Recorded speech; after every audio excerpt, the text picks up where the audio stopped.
suara sirene ambulans tidak pernah sepi di telinga kita setiap kita berada di dekat jalan. Berita yang datang kepada kita, berita-berita duka yang membawa lara pada hati kita dan jiwa kita. Fulan meninggal dunia, fulanah masuk rumah sakit, fulan sedang cari rumah sakit, fulan sedang turun saturasi oksigennya, fulanah sedang turun dan drop, tolong didoakan, membutuhkan plasma. Dan itulah berita yang mendominasi selama 2 pekan terakhir ini. Dan tentunya kita harus paham, orang yang takut kepada COVID dan orang yang takut kepada wabah itu sejatinya hanya 2. Yang pertama, hanya sekedar takut kepada COVID-nya dan wabahnya.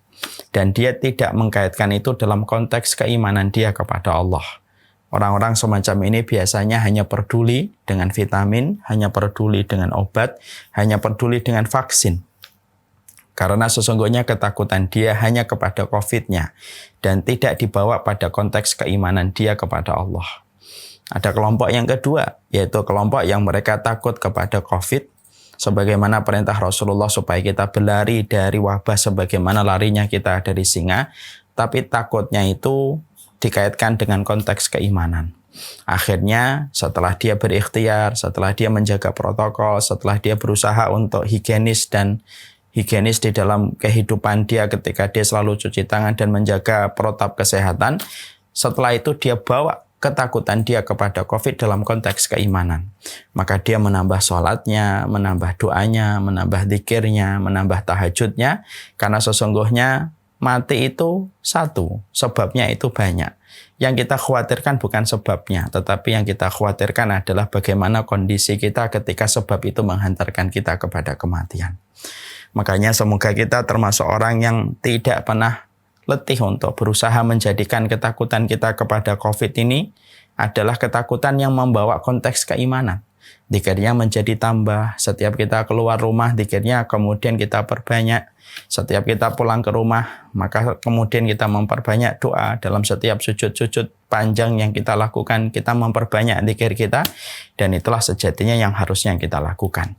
Sesungguhnya ketakutan kita kepada COVID tidak boleh mengalahkan komitmen keimanan kita kepada Allah. Kekhawatiran kita kepada pandemi tidak boleh mengalahkan jalan-jalan surga yang harus kita maksimalkan menuju kepada titik ajal yang pasti kita akan datangi. Dan itulah sejatinya karakter sejati seorang muslim dan karakter sejati seorang muslimah ketika mereka menghadapi COVID. Semoga kita menghadapi wabah ini tidak berkacamata sebagaimana kacamata liberal, kacamata sekulerisme.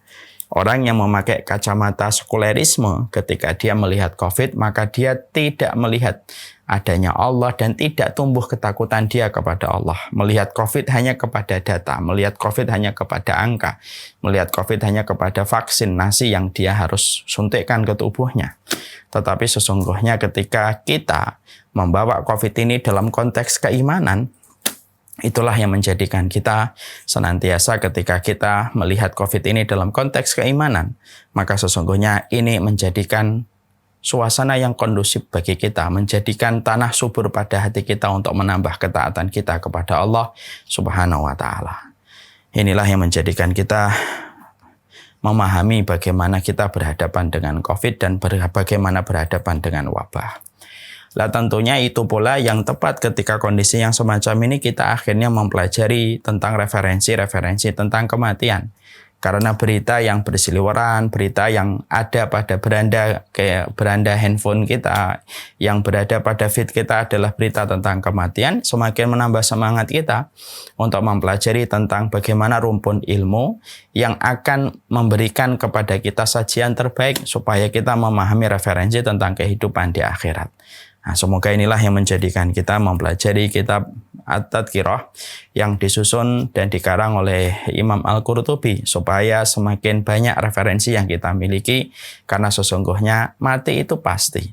Karena tidak ada batasan yang paling tipis antara kita dengan kematian kecuali adalah batasan ajal. Semoga Allah panjangkan kita di dalam ketaatan. Seiring kita memohon semoga kita dipanjangkan dalam ketaatan, seiring itu pula kita memohon ilmu. Supaya kita ditambahkan petunjuk ilmu pada kehidupan kita, ilmu pada kehidupan akhirat yang menjadikan kita semakin tawadhu dan semakin rendah hatinya dalam setiap ilmu yang kita dapatkan. Menyibukkan diri dengan ilmu lebih baik daripada menyibukkan diri kita dengan berita sosial media. Menyibukkan kita dengan ilmu jauh lebih mulia daripada kita menyibukkan diri kita dengan debat. Ada dua perkara yang saya sedih ketika di tengah pandemi ini. Yang pertama, kita akhirnya betul-betul tidak punya filter untuk menyaring mana berita yang perlu untuk kita serap dan mana berita yang sejatinya tidak perlu kita serap dan tidak perlu kita baca. Padahal ini merupakan salah satu perkara sunnah. Sunnah itu tidak hanya sholat, tetapi termasuk di antara perkara sunnah itu adalah bagaimana kita memfilter setiap berita. Berapa banyak orang yang terenggut ketenangan hidupnya, kelapangan jiwanya, keridhoannya kepada takdir, karena dia bertubi-tubi membaca berita di sosial media yang dikeluarkan dan ditulis, serta disonding dan di-share sama orang yang kita tidak tahu siapa dan apa motifnya ketika men-share berita itu. Karena bagi mereka mungkin yang terpenting adalah profit share yang mereka dapatkan. Sehingga banyak di antara keluarga-keluarga muslim ketika terlalu deras berita informasi yang dia dapatkan, akhirnya ketenangan hidupnya hilang, kelapangan hidupnya menjadi hilang. Karena apa? Karena terlalu deras informasi dan informasi menguasai dirinya. Dan bukan dia yang menguasai informasi yang mana yang perlu dan mana yang tidak perlu. Nah, inilah yang menjadikan kita akhirnya paham kenapa harus sibuk dengan ilmu. Orang yang sibuk dengan ilmu bukankah turun rahmat dan ketenangan dari Allah? Orang yang menyibukkan dengan ilmu bukankah kepakan malaikat itu bersama mereka yang berkumpul pada taman ilmu? Bukankah orang yang duduk pada majelis ilmu mempelajari tentang kitabullah ketika masa pandemi atau di luar masa pandemi? Maka binatang-binatang yang ada di dalam lubangnya, binatang yang ada di lautan, mereka memintakan ampunan untuk kita. Dan inilah sejatinya seorang muslim ketika kita telah menjadi penuntut ilmu. Jangan hanya kita membaca berita, scroll berita terus tidak ada hentinya. Apalagi ketika sudah membuka handphone. Tanpa kita sadari waktu terenggut, ketenangan hati terenggut, beban pikiran bertambah. Seiring dengan terlalu banyaknya informasi ketika kita tidak mampu mempersiapkan keimanan ketika menyerap setiap informasi ketika terlalu deras datang dalam beranda dan feed berita kita. Dan ini yang kita sedihkan. Yang kedua yang saya juga sedihkan ketika pandemi itu apa? Berdebat. Kita banyak berdebat, kita banyak menghujat orang ketika pandangan dan persepsi kita tidak disetujui sama orang lain. Dan akhirnya menjadikan diri kita akhirnya debat kepada banyak orang. COVID ini efek dominonya luar biasa. Bukan hanya mengenai kepada masalah kesehatan, masalah finansial, bahkan membentuk kubu-kubu di dalam kita menyikapi pandemi. Dan banyak kata-kata yang tidak seharusnya keluar. Itu kemudian keluar dari orang-orang yang juga sejatinya para penuntut ilmu. Banyak penuntut ilmu yang terkadang hari ini menggunakan status-status jelek kepada saudaranya ketika ada 1-2 persepsi yang mungkin berbeda. Padahal kita paham bahwasanya Nabi Sulaiman berkata, ya bunayya wa iyyaka wal mira. Wahai anakku, tinggalkanlah debat. Fa inna naf'uhu qalil. Sesungguhnya manfaatnya sedikit. Sesungguhnya manfaat dari debat itu mengkeraskan hatimu, menghilangkan empati jiwamu. Dan tentunya ketika kita banyak berdebat, menghilangkan kewajiban-kewajiban yang harusnya kita lakukan. Tinggalkan debat. Ambil pilihan yang menurut kita paling kuat dengan dalil yang sampai kepada kita. Hormati pendapat yang lainnya ketika mereka bersandar kepada dalil. Selama kita semuanya telah menjaga protokol kesehatan. Hal-hal yang tersambung dengan perkara itu mari kita hormati. Tidak usah kita bertabur dengan vonis-vonis buruk untuk saudara kita. Wabah ini sudah terlalu berat. Wabah ini sudah terlalu sulit. Jangan ditambah lagi sikap kita yang akhirnya menghujat orang lain. Jangan ditambah dengan sikap kita menyudutkan orang lain. Hanya karena 1-2 persepsi kita yang berbeda. Nah, inilah yang menjadikan kita akhirnya semakin mengerti, semakin paham. Inilah yang menjadikan kita, kenapa kita membahas tadkirah. Menyibukkan dengan ilmu di tengah pandemi itu jauh lebih baik daripada menyibukkan diri kita dengan informasi sosial media. Yang tentunya kita tidak tahu motif setiap orang yang menyebarkan dan men-share berita-berita itu sampai di feed dan beranda berita kita. Dan yang kedua, supaya kita tidak banyak berdebat.